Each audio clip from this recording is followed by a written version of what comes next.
A'udzu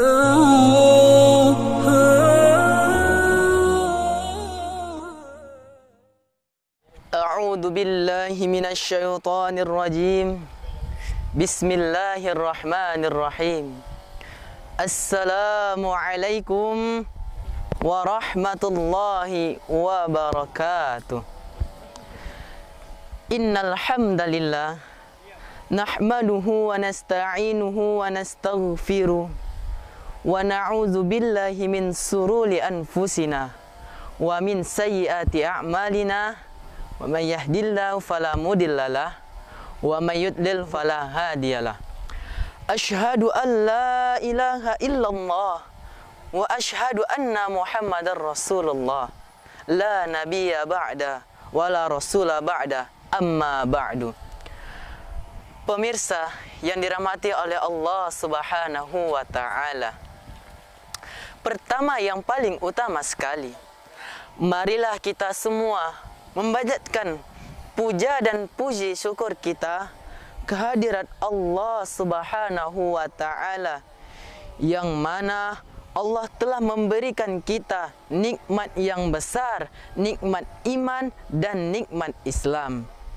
Selain nikmat iman dan nikmat Islam yang Allah berikan kepada kita, ada nikmat besar, yaitu nikmat hidup dan hidup secara sehat walafiat.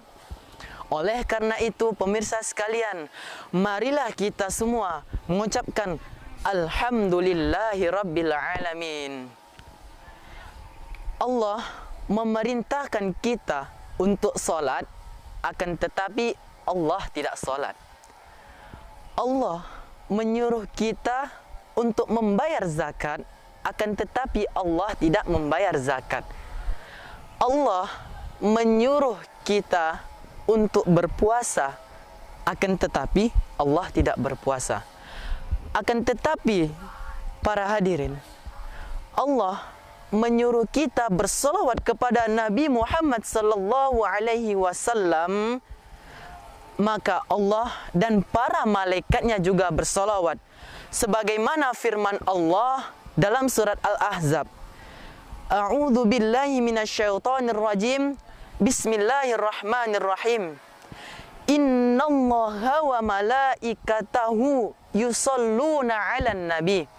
Ya ayyuhalladzina amanu shallu 'alaihi wa sallimu taslima. Shadaqallahul azim. Yang artinya, sesungguhnya Allah dan para malaikat bersalawat untuk Nabi. Hai orang-orang beriman, kata Allah, bersalawatlah untuk Nabi. Berilah salam dengan penuh kehormatan kepadanya.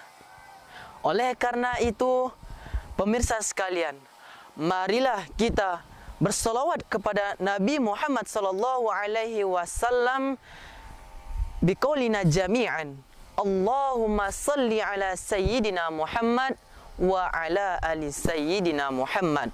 Assalamu alayka ya Rasulullah. Assalamu alayka ya Habiballah.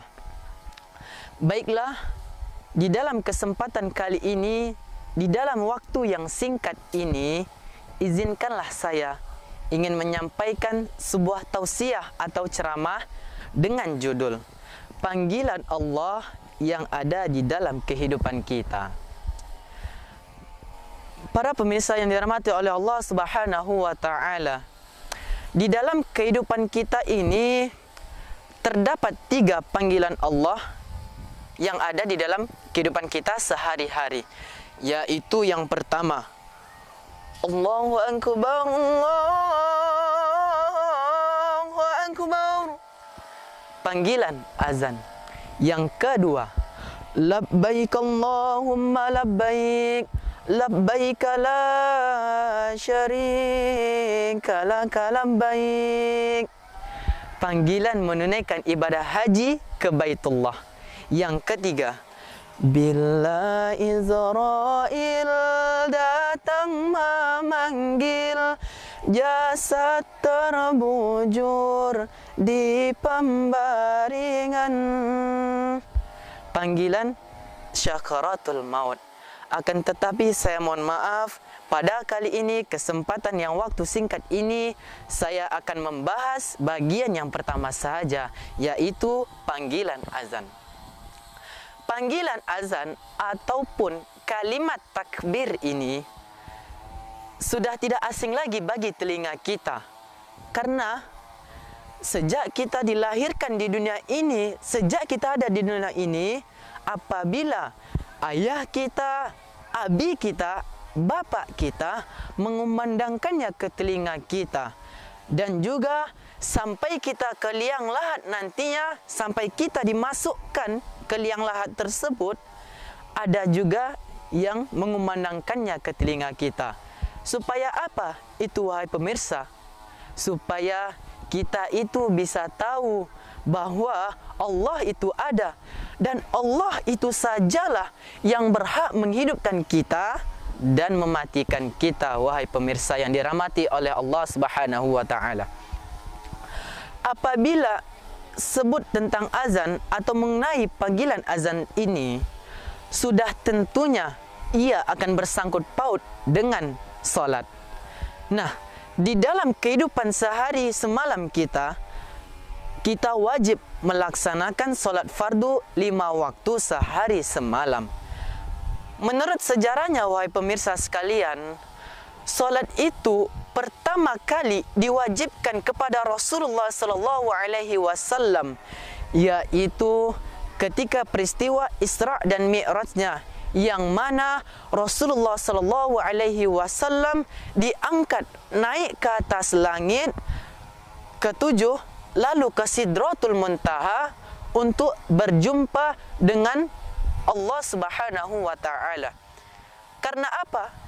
Karena Allah ingin menghadiahkan suatu hadiah yang paling luar biasa, yang paling istimewa, yang paling spesial untuk hamba-hambanya, yaitu perintah untuk menunaikan solat 5 waktu sehari semalam. Sebagaimana Anas bersabda, Anas berkata, diwajibkan solat atas Rasulullah sallallahu alaihi wasallam pada malam Isra. Pada mulanya 50 kali,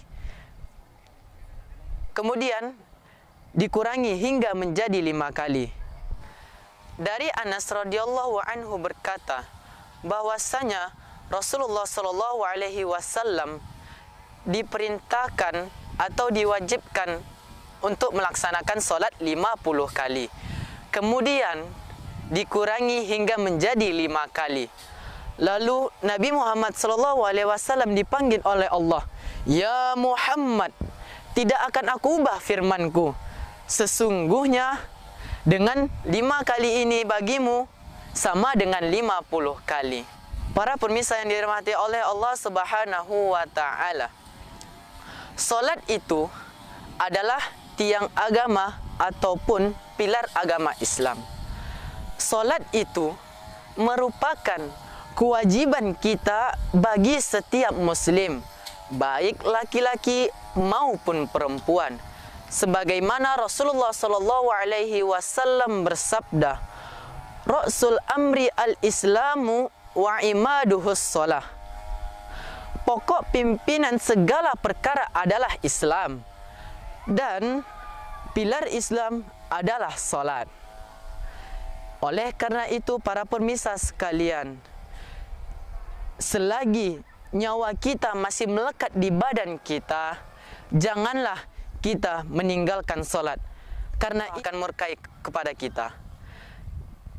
Tidak hanya meninggalkannya, jikalau kita melalaikannya, Allah pun murka kepada kita.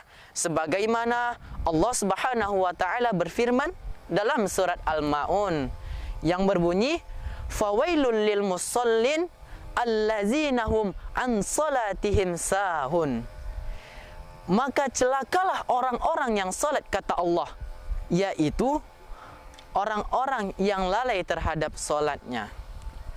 Oleh karena itu pemirsa, janganlah kita meninggalkan salat maupun melalaikannya, karena itu merupakan salah satu contoh bahwa kita itu bukanlah Islam yang sejati. Jadi kesimpulannya adalah marilah kita mulai saat ini, marilah kita mengoreksi diri kita. Marilah kita sama-sama mengintrospeksi diri kita. Karena janganlah sampai kita meninggalkan perintah Allah, melalaikan panggilan Allah Subhanahu wa Ta'ala. Karena mohon maaf sebelumnya, kita tidak tahu kapan umur kita, kapan kehidupan kita di dunia ini, kita itu tidak tahu. Kapan Allah memberikan nafas kepada kita di dunia ini, itu pun kita tidak tahu, wahai pemirsa sekalian. Oleh karena itu, jadilah orang yang setiap hari selalu mengubah dirinya untuk lebih baik. Jadi, ada dua prinsip, yaitu yang pertama, hari besok harus lebih baik daripada hari ini, dan hari ini harus lebih baik daripada hari kemarin. Yang kedua, solatlah engkau sebelum engkau disolatkan. Mungkin cukup sekian yang bisa saya sampaikan. Sebelum saya tutup, saya ingin berpesan kepada pemirsa sekalian. Marilah kita semua berlomba-lomba di dalam bulan suci Ramadan ini, di dalam bulan yang berkah ini, untuk berlomba-lomba untuk melaksanakan perintah Allah, melakukan kebaikan sebanyak-banyaknya. Karena seperti yang saya bilang tadi, kita itu tidak tahu kapan kita hidup di muka bumi ini. Kita tidak tahu, wahai pemirsa sekalian. Mana tahu Ramadan kali ini, Ramadan tahun ini merupakan Ramadan terakhir kita, dan kita tidak berjumpa di Ramadan tahun depan. Jadi itu pesan saya, marilah kita semua menjaga, selalu melaksanakan, menunaikan, mengingat perintah Allah dan menunaikan panggilan-panggilan Allah Subhanahu wa Ta'ala. Mungkin cukup sekian yang bisa saya sampaikan. Mudah-mudahan ada manfaatnya bagi pemirsa sekalian. Kalau ada kata-kata saya yang salah, saya mohon maaf. Wabillahi taufiq wal hidayah. Wassalamualaikum warahmatullahi wabarakatuh. Ramadan